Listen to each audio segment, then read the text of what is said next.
جنت کی حور اپنے خاوند کے لیے ایسے تیار ہوتی ہے جیسے ام سلمہ اللہ کے رسول کے لیے تیار ہوتی ہیں۔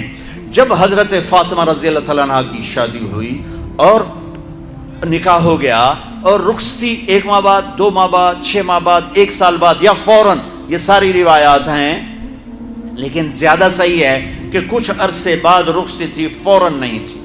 تو جب حضرت علی نے آ کے رخصتی کا مطالبہ کیا حضرت ام ایمن کے ذریعے سے، تو آپ نے حضرت حفصہ اور حضرت ام سلمہ اور حضرت عائشہ ان تینوں سے فرمایا کہ تم جانتی ہو نا میری بیٹی فاطمہ مجھے کتنی محبوب ہے، میری بیٹی کو دلہن بناؤ، اللہ اکبر، میری بیٹی کو تیار کرو۔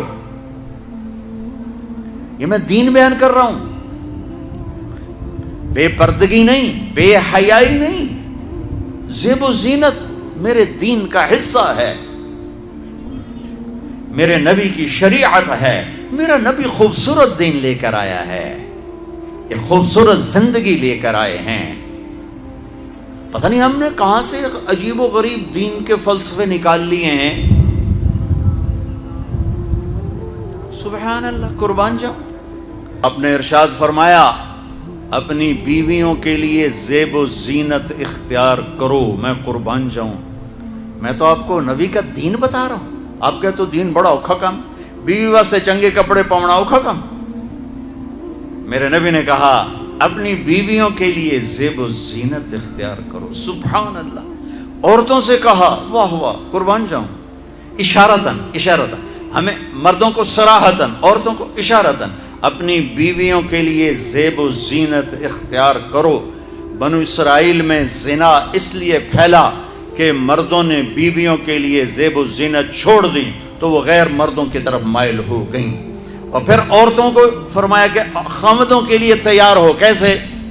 آپ نے فرمایا جنت کی حور اپنے خاوند کے لیے ایسے تیار ہوگی جیسے ام سلمہ میرے لیے تیار ہوتی ہیں، سبحان اللہ، سبحان اللہ۔ ابھی عورتوں نے شادی پہ جانا ہو تو بیچارے مرد دی مصیبت آئی ہوندی ہے، وہ ترائے جتیاں تروٹ جاندیاں نے کپڑے ڈھو ڈھو کے، اور خاوند کے لیے تیار ہونا ہو تو انہوں موت پہ جاندی۔ اپنے خاوندوں کے لیے تیار ہو ورنہ وہ اور عورتوں کی طرف مائل ہو جائیں گے۔ یہ اس میں خفیہ پیغام ہے، میرے نبی حیا والے ہیں، پاکیزہ زبان، پاکیزہ ذات۔ مردوں کو صراحتاً فرما دیا اپنی عورتوں کے لیے تیار ہوا کرو۔ بنو اسرائیل میں اس وجہ سے فحاشی پھیلی، اور پھر اشارتاً آپ نے کہا جابر شادی کی؟ کہا جی کی۔ کہا کماری سے کہ بیوہ سے؟ کہا جی بیوہ سے کی۔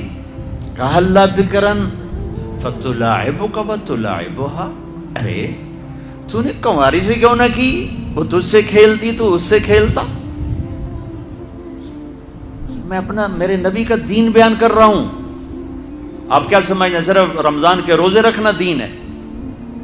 ہاں وہ دین ہے، بہت بڑا حصہ ہے دین کا، عبادت میرے دین کی بیس ہے، بیس ہل گئی تو ساری عمارت گر جائے گی۔ نماز نکل گئی، روزہ نکل گیا، زکوٰۃ نکل گئی، حج نکل گیا، پیچھے کیا رہ گیا؟ ساری عمارت ٹوٹ گئی۔ لیکن یہ بیس کو عمارت نہیں کہتے، ہاں بیس پر عمارت کھڑی ہوتی ہے۔ میں عمارت کے کچھ خد و خال بتا رہا ہوں، کچھ نقش و نگار بتا رہا ہوں کہ میرا نبی دین کی عمارت ہمیں کیسے دے کر گئے۔ کبھی آپ نے میلا کپڑا نہیں پہنا، پرانا کپڑا پہنا، پیوند لگا کپڑا پہنا، میلا کپڑا زندگی بھر نہیں پہنا، زندگی بھر۔ اور آپ کے بدن مبارک سے، آپ کے پسینے سے ایسے خوشبو آتی جیسے مشک سے خوشبو آتی، دنیا کے سب سے مہنگی خوشبو۔ آپ حضرت ام سلیم کے گھر میں آرام فرما رہے تھے دوپہر کے وقت، دوپہر پر، تو آپ یوں کر کے سوئے ہوئے تھے، یوں یہ کوہنی آگے نکلی ہوئی تھی۔ آنکھ کھلی تو دیکھا ام سلیم نے یہاں بوتل رکھی ہوئی، یہاں تو آپ نے کہا کیا کر رہی ہو؟ تو کیا تھا، چونکہ گرمی، پنکھے تو ہے نہیں، پسینہ یہاں سے نیچے گر رہا تھا.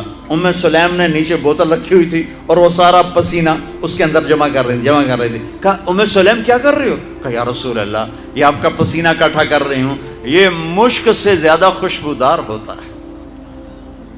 میرے نبی نے کبھی گندے کپڑے نہیں پہنے، کبھی میلے کپڑے نہیں پہنے، پرانا پہنا ہے، پیوند لگا پہنا ہے، میلا نہیں پہنا.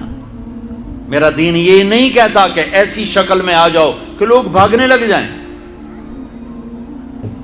سب سے زیادہ عزت اہمیت دو. شادی کے بعد ماں باپ کا حق پیچھے، بہن بھائیوں کا حق پیچھے، حتیٰ کہ اولاد کا حق بھی پیچھے ہے اور خاوند کا حق پہلے ہے.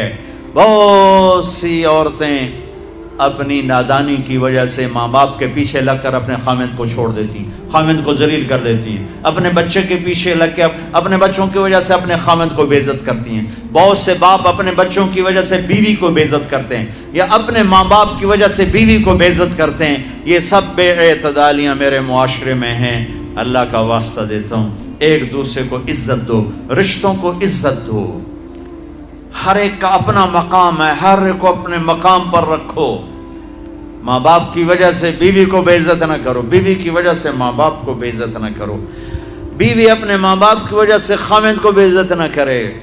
یہ وہ رشتہ ہے جس میں اولاد بھی نہیں داخل ہو سکتی. اولاد کو بھی پیچھے کیا گیا ہے خاوند اور بیوی کے رشتے میں. اور یہ وہ رشتہ ہے جس سے میرے اللہ نے اپنی نشانیوں میں سے ایک نشانی بتایا ہے. ایک نشانی، من آیاتہ ان خلقکم من تراب. میں ٹپس پڑھتا ہوں آیات کے، ساری آیت نے. میری بہت بڑی نشانی تو میں مٹی سے بنایا. واقعی نشانی ہے نا بھائی؟ ارے بولو. من آیاتہ خلق السماوات والارض. میں نے ایک آیت چھوڑ دی، بعد میں پڑھوں گا. میری بہت بڑی نشانی زمین آسمان کا بننا. واقعی بہت بڑی نشانی. من آیاتہ منامکم باللیل والنہار. میری بہت بڑی نشانی تمہارا سو جانا اٹھنا. واقعی بہت بڑی نشانی. من آیاتہ یریکم البرق خوفا وطمعا. میری بہت بڑی نشانی بادل، بجلی، گرج، بارش. واقعی. من آیاتہ ان تقوم السماء والارض بامرہ.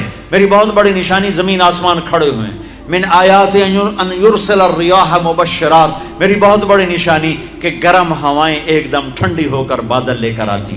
اب میں وہ آیت پڑھتا ہوں جو میں نے چھوڑ دی تھی، اور جو شاید آپ نے اس اینگل سے کبھی سوچا نہ ہو کہ اللہ کس چیز کو اپنی نشانی کہہ رہا ہے اور کتنی بڑی بڑی نشانیوں میں اس کو لا رہا ہے. میری بہت بڑی نشانی مٹی سے بنایا، میری بہت بڑی نشانی زمین آسمان بنایا، میری بہت بڑی نشانی جاگنے سونے کا سلسلہ بنایا، میری بہت بڑی نشانی بارش، بجلی، گرج، چمک، میری بہت بڑی نشانی زمین آسمان کا تھمے رہنا، میری بہت بڑی نشانی ہواؤں کا بادل لانا. اب سنو، من آیاتی ان خلق لکم من انفسکم ازواجا لتسکنوا الیہا وجعل بینکم مودۃ ورحمہ ان فی ذلک لآیات لقوم یتفکرون.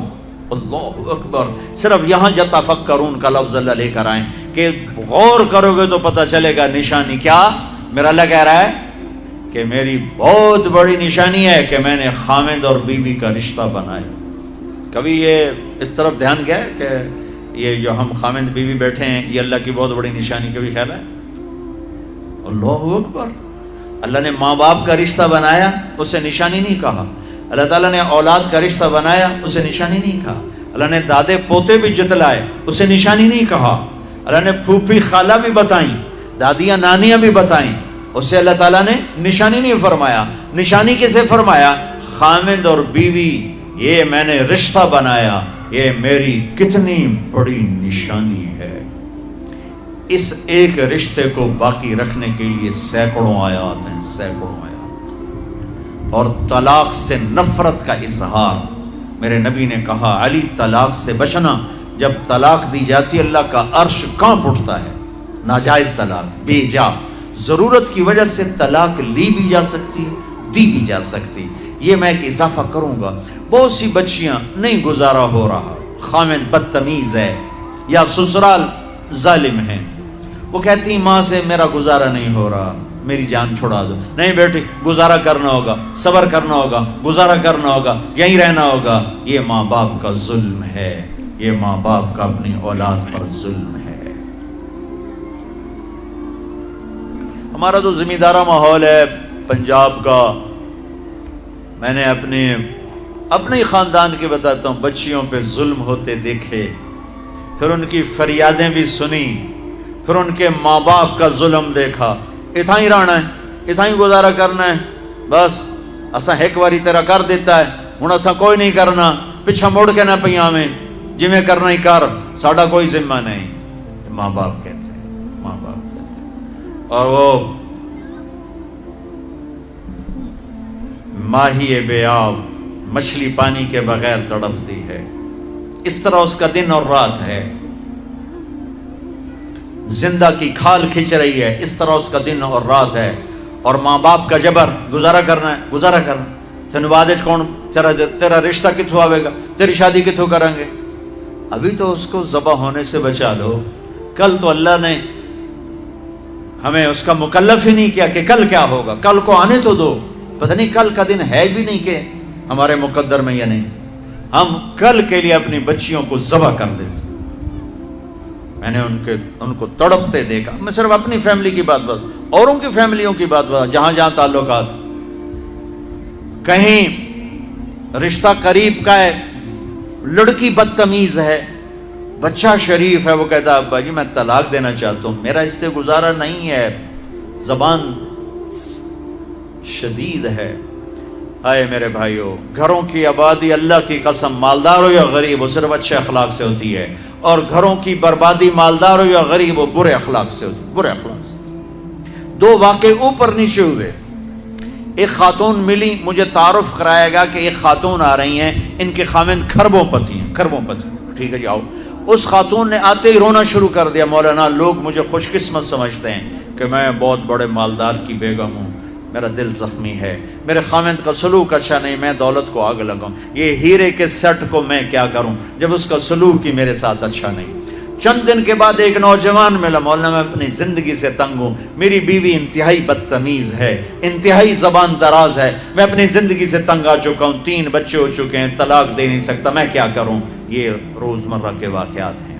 تو ضرورت کے لیے طلاق دی جا سکتی ہے، لی جا سکتی ہے، نہ عیب ہے نہ تانا ہے، نہ ذلت ہے نہ کوئی داغ ہے۔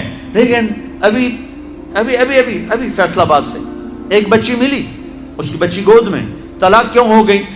سسرال نے کہا بچی کیوں پیدا ہوئی ہے، گھر واپس جا، طلاق دے دی۔ بچی پیدا ہونے پہ طلاق دے دی۔ پچھلے ہفتے ملا ہوں، پچھلے ہفتے، کیا قصور ہے کہ بچی پیدا ہوئی طلاق دے دی۔ اور یہ 3 دن پہلے اسلام آباد میں خاتون ملی کہ سسرال نے گھر سے نکال دیا، کیوں؟ 3 بچیاں گھر سے نکال دی، 3 بچیاں پیدا ہونے پر گھر سے نکال دیا۔ یہ بھی اسی دیس کی کہانی ہے، یہ بھی اسی دیس کی دکھ بھری داستان ہے۔ ظلم صرف وہ نہیں جو بھتہ کی پرچیاں آ رہی ہیں اور جو دہشت گردی ہو رہی ہے، یہ گھر جیسے وہ بہت بڑا ظلم ہے، ایسے یہ بھی بہت بڑا ظلم ہے کہ کہیں بچیاں ذبح ہو رہی ہیں، کہیں بچے ذبح ہو رہے ہیں۔